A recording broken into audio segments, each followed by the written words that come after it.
Et salut à tous et à toutes, c'est Antoine. C'est un bonheur infini pour moi de vous retrouver pour une toute nouvelle vidéo, une toute nouvelle critique, un tout nouveau podcast. On arrive enfin à la fin de cette grande saga, de ce grand projet de l'été avec la critique finale, la critique de Harry Potter 7 et les reliques de la mort. J'en ai parlé dans la critique précédente, mais voilà, je suis désolé vraiment de sortir cette critique seulement au mois d'octobre, alors qu'elle était censée sortir normalement à la fin du mois d'août ou au début du mois de septembre, mais j'ai eu des problèmes familiaux qui m'ont empêché vraiment de sortir cette vidéo en temps et en heure. Donc voilà, j'espère quand même que vous ne m'en voudrez pas. Je finis quand même le projet, donc c'est ce qui compte. Ne pas abandonner, ne pas lâcher, peu importe les événements. Je tiens à préciser également qu'il y aura une toute dernière vidéo concernant le top, mon top des livres, donc le classement des livres de la saga, ainsi que ce que j'ai pu apprendre, donc les leçons que j'ai tirées de ce projet, donc de faire des critiques de livres et ce que j'ai pu apprendre, des petites leçons que j'ai pu apprendre des différents livres de la saga. Donc Harry Potter 7, comme le reste de la saga, est écrit par J.K. Rowling. Il est édité chez Gallimard Jeunesse pour la collection Folio Junior. Je vais vous lire, comme pour le reste tout le temps, le petit résumé de la quatrième de couverture. Ensuite, je vous lirai l'avis de l'éditeur et je vous donnerai au final mon petit résumé personnel avant de vous donner les points positifs et les points négatifs de ce livre. On est donc parti avec le résumé de la quatrième de couverture. Cette année, Harry a 17 ans et ne retourne pas à Poudlard. Avec Ron et Hermione, il se consacre à la dernière mission confiée par Dumbledore. Mais le Seigneur des Ténèbres règne en maître.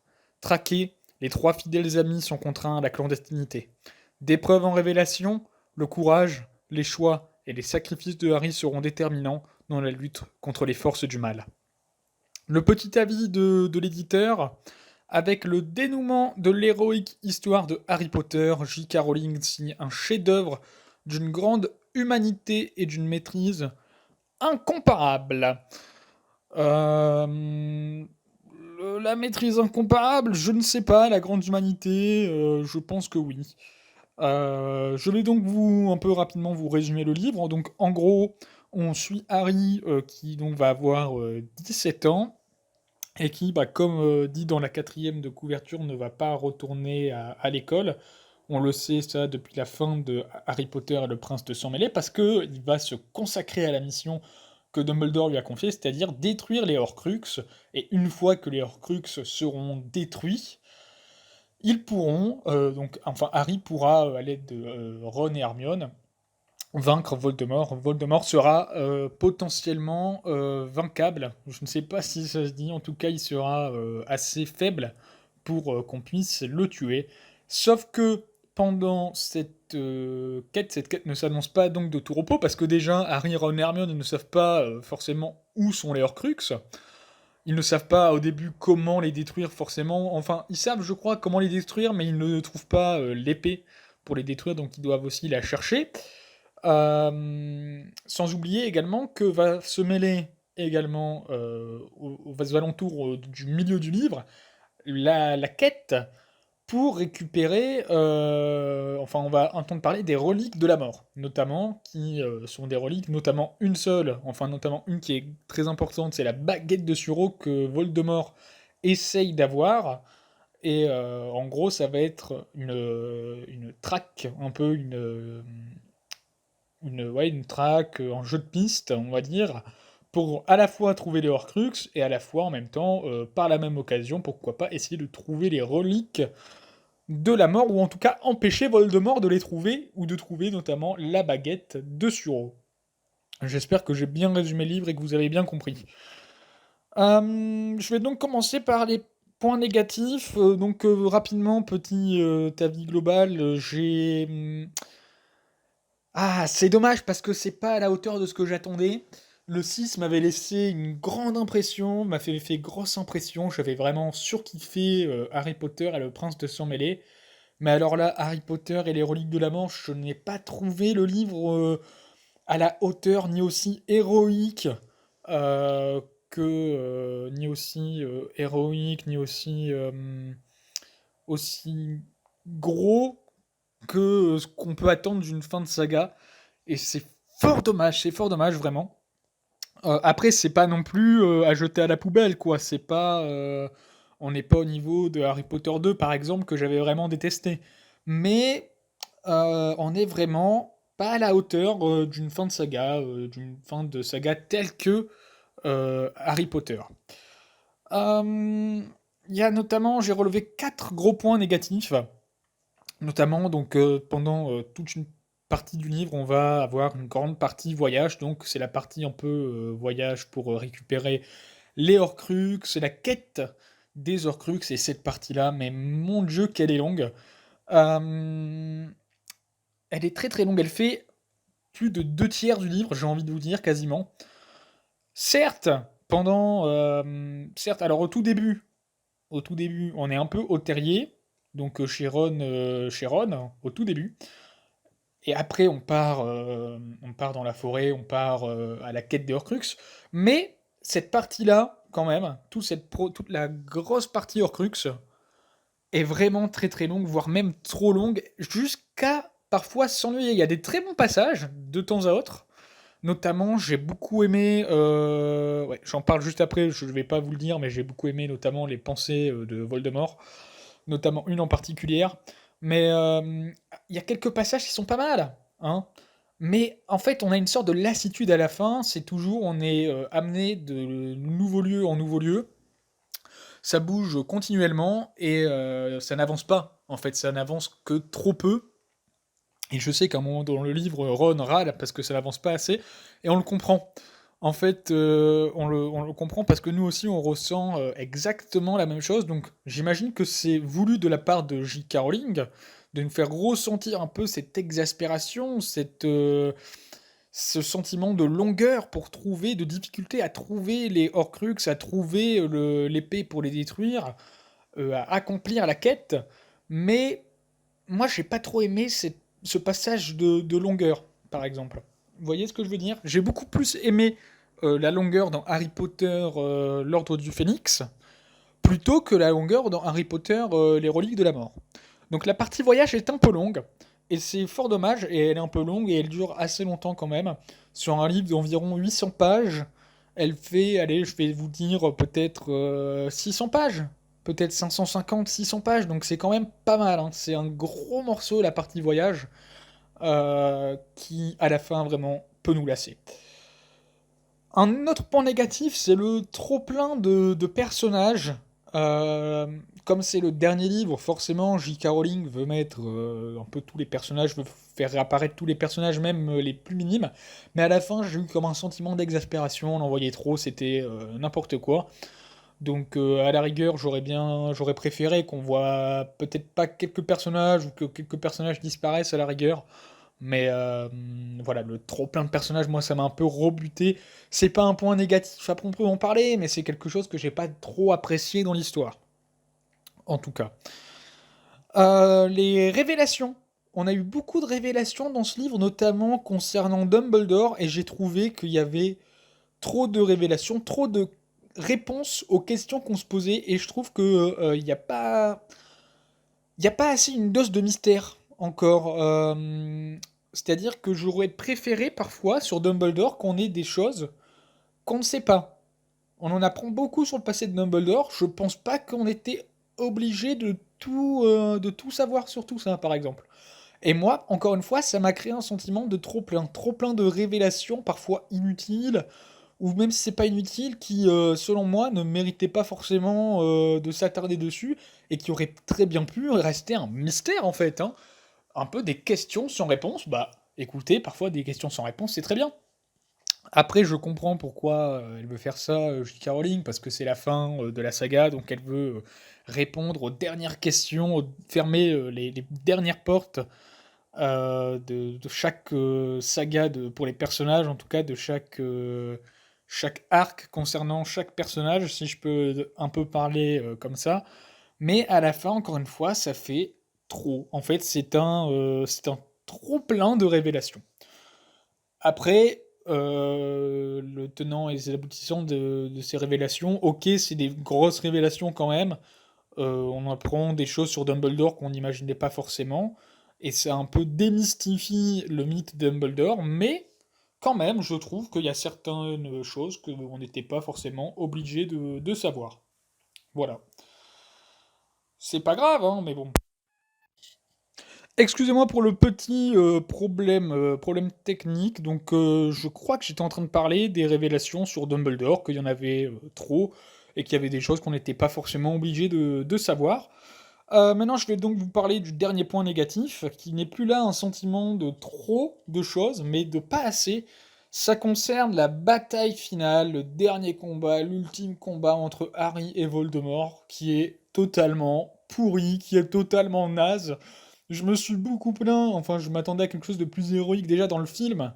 Dans le film, le combat n'est pas si ouf, et en fait, il est pas si ouf parce que le combat dans le livre, le dernier combat, n'est pas si ouf que ça. En fait, ça parle plus que ça un combat. Voldemort avait des dizaines d'occasions de tuer Harry. Il ne l'a pas fait. Il ne l'a pas fait. En plus, la façon dont meurt Voldemort, quand même, c'est quand même bien pourrave. Le gars, il a une baguette qui lui résiste, et du coup, la baguette se retourne contre Voldemort, et Voldemort meurt tué par le sortilège qu'il était en train de lancer.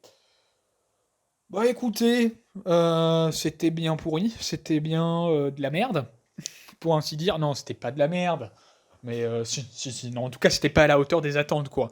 Pour un combat ultime entre Voldemort et Harry, on ne s'attend pas à un combat aussi pourri. Désolé, on s'attend à plus d'action, surtout que J.K. Rowling, à part le passé, apportait déjà plus d'action dans son histoire. Hein. Dans Harry Potter et l'Ordre du Phénix, la bataille du ministère, il y avait déjà pas mal d'action. Hein, elle sait décrire l'action, elle sait faire les batailles finales. Dans Harry Potter 4, la bataille finale était très bien. Là, la bataille finale était pourrie. Voilà, J.K. Rowling n'a pas mis à profit les bonnes choses du 4 et du 5 pour les batailles finales. Désolé, mais là, c'était pas bon. Cette bataille finale n'est pas à la hauteur. Et c'est un gros point négatif parce que c'est un peu ce qui va conclure un peu la saga. Hein. C'est ce qui conclut les 7 tomes qu'on s'est enfilés. C'est le combat Harry-Voldemort. On veut savoir qui va gagner, comment Harry ou Voldemort va gagner. Bon, on se doute bien que c'est Harry, mais comment du coup Harry va gagner. Eh bah écoutez, il gagne, mais d'une manière totalement pourrie, parce que le combat final est pourri, il aurait pu être beaucoup plus grandiose. Surtout que la bataille finale en elle-même, enfin la grande bataille en général, est quand même vraiment pas mal, il y a quand même pas mal d'action, moi j'ai bien aimé. Elle dure un peu, pas assez de temps, voilà. Hein, il aurait fallu plutôt rajouter une petite cinquantaine de pages, je pense. Voilà, raccourcir un peu de toute façon la partie voyage qui est un peu longue et rajouter quelques pages en plus pour la bataille de Poudlard. Mais la bataille finale entre Harry et Voldemort, c'est pas pourri. C'est non plus un sentiment de trop, mais un sentiment de pas assez. On va donc passer maintenant au point positif du livre. L'aspect voyage qui a été trop long dans les points négatifs, bah, c'est également un point positif que j'ai bien aimé parce que l'aspect voyage change quand même du reste de la saga où on reste quasiment enfermé dans Poudlard, notamment dans le 5, hein, on se rappelle, où on était vraiment enfermé dans le château, où on avait quasiment 300 à 400 pages pour faire 2 mois de l'année, je me rappelle très très bien. C'était très très long, enfin c'était très très long pour les personnages et pour nous-mêmes aussi, mais même si on s'ennuyait pas dans la lecture. Et là, l'aspect voyage change un peu. On découvre quelques lieux, bon, on les décrit pas en détail, on va dans des forêts, on va dans des endroits moldus, on voit un peu un monde, le monde extérieur, et c'est plutôt pas mal. Moi j'ai trouvé ça intéressant, ça change vraiment. Ça change vraiment et ça donne envie également de voyager. Hein, l'aspect voyage de ce livre donne envie de voyager. Bon, dans un temps un peu sans la guerre, quoi. Hein, parce que là, c'est une guerre dans le monde des sorciers, donc ça donne pas envie de voyager en temps de guerre.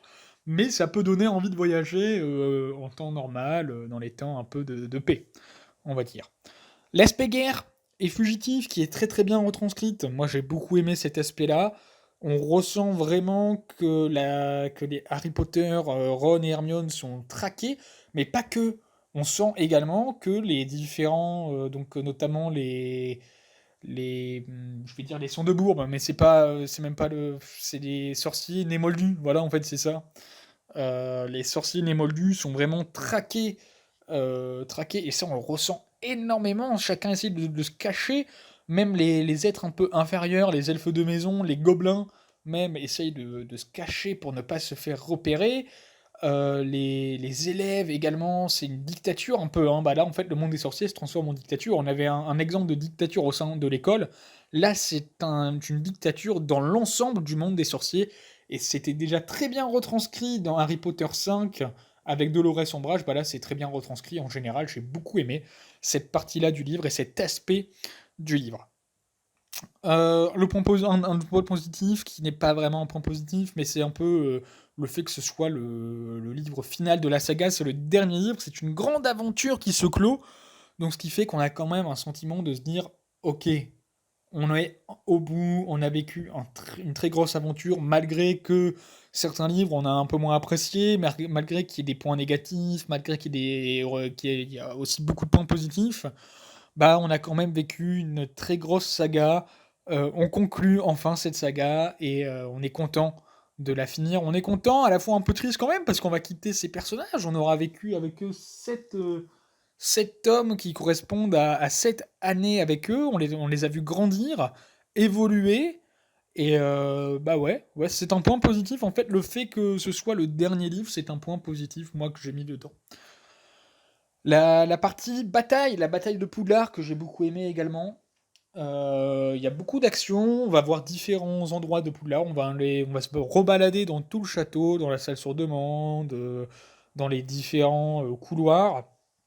On va aller dans la salle commune de Gryffondor, non, de Serdaigle également. Donc ouais, c'est pas mal, on va aller dans la grande salle, je crois, dans le hall de Poudlard, on va aller bah, vraiment un peu dans tous les endroits.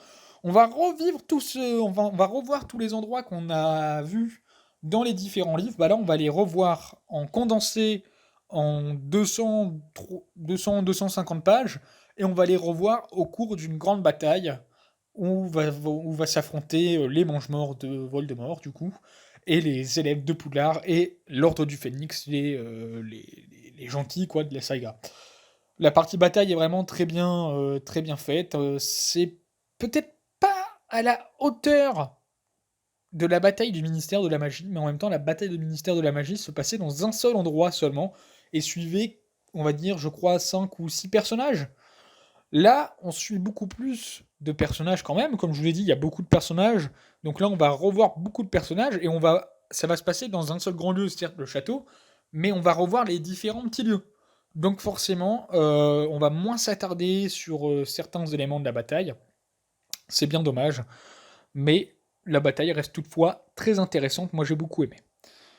Le passé de Rogue. Le passé de Rogue, comme dans le film, il est très touchant, très bouleversant, très émouvant. On en apprend plus sur ce personnage qui reste certes un connard quand même. Certes, je sais que beaucoup disent ah ouais, mais il fait ça. Enfin, au final, il aime quand même Harry. Non, les gars, non. Harry le déteste. Il ressemble trop à son père, du coup, le gars, il le déteste. Simplement, il a un peu d'affection pour lui parce qu'il a les yeux de sa mère, mais c'est tout, quoi. Sinon, il déteste Harry Potter. Donc, mais j'ai bien aimé quand même le passé de Rogue, je l'ai trouvé touchant. Il fait, je crois, environ 40 ou 50 pages dans le livre, donc quand même c'est assez conséquent, mais on les voit pas passer. On les voit vraiment pas passer. Moi j'ai passé un excellent moment avec le chapitre sur le passé de Rogue. On en avait eu quelques extraits dans Harry Potter 5, je crois. Et bah là on en apprend beaucoup plus. Et c'est vraiment très bien, on en apprend également plus sur Dumbledore. On comprend pourquoi Dumbledore faisait tant confiance à Rogue, notamment dans le précédent livre, quand Harry n'arrête pas de dire ouais, méfiez-vous de Rogue, Rogue n'est pas dans votre camp, n'est pas dans le camp des gentils. Et ben on comprend pourquoi Dumbledore avait tant confiance en Rogue, et c'est vraiment très bien. Et on comprend qu'en fait, Rogue a quand même, malgré qu'il les déteste, Harry l'a quand même aidé, certes sur ordre de Dumbledore, mais il a quand même aidé Harry à vaincre Voldemort, notamment en lui montrant où était cachée l'épée, en la cachant lui-même, je crois que c'est lui qui la cache, et puis en lui refilant ses souvenirs, parce que sans les souvenirs, Harry ne sait pas qu'il doit se sacrifier à la fin, Donc quand même, Rogue, grâce à Rogue, Harry a pu vaincre Voldemort. Donc quand même, bravo Rogue. Et moi, la partie passée de Rogue, j'ai vraiment beaucoup, beaucoup, beaucoup, beaucoup aimé. L'aspect des reliques de la mort, qui est beaucoup plus présente que dans les films. Dans les films, c'est abordé très très brièvement avec le conte des trois frères. Et ben là, on en parle quand même beaucoup plus. C'est même un élément essentiel du livre. Et on comprend pourquoi le livre s'appelle Les reliques de la mort, parce qu'à la fin, ça devient même plus central. On parle beaucoup plus des reliques que des Horcruxes. Donc même à la fin, dans le livre, il y a une question qui se pose, c'est est-ce qu'on va plutôt, au final, détourner notre mission et partir à la recherche des reliques pour empêcher Voldemort de les avoir, ou est-ce qu'on va plutôt partir à la recherche des Horcruxes? La question va se poser, alors que dans le film, elle ne se pose pas du tout. Dans le livre, elle se pose, et j'ai beaucoup aimé cette partie-là. Cet aspect-là, très présent des reliques, c'est très très très très bien. Et on apprend en même temps que Harry, en fait, il est descendant d'une très grande famille de sorciers, les Pévrel, notamment de Ignotus Pévrel. Donc, félicitations à lui, voilà, et on comprend pourquoi il est quand même très doué, on comprend du coup pourquoi il a la cape d'invisibilité, et c'est très bien, c'est très très bien, et j'ai beaucoup aimé cet aspect-là des reliques de la mort. Et enfin, un dernier point positif de ce livre, c'est les pensées dans la tête de Voldemort. On est beaucoup plongé dans la tête de Voldemort pour savoir un peu ce qu'il pense, ce qu'il prépare, où est-ce qu'il en est lui, qu'est-ce qu'il fait dans sa vie en fait. Donc on voit qu'il est à la recherche de la baguette de Suro notamment, mais au début Harry ne le sait pas. C'est quand il va le savoir justement qu'il va vouloir aller à Poudlard et que les reliques vont prendre une plus grosse importance. Mais j'ai beaucoup aimé notamment une pensée qui se déroule dans la tête de Voldemort. En fait, on va revoir par l'intermédiaire de la tête de Voldemort un peu la façon dont Harry, dont le jour en fait, la nuit du meurtre des parents de Harry et donc de la tentative de meurtre sur Harry.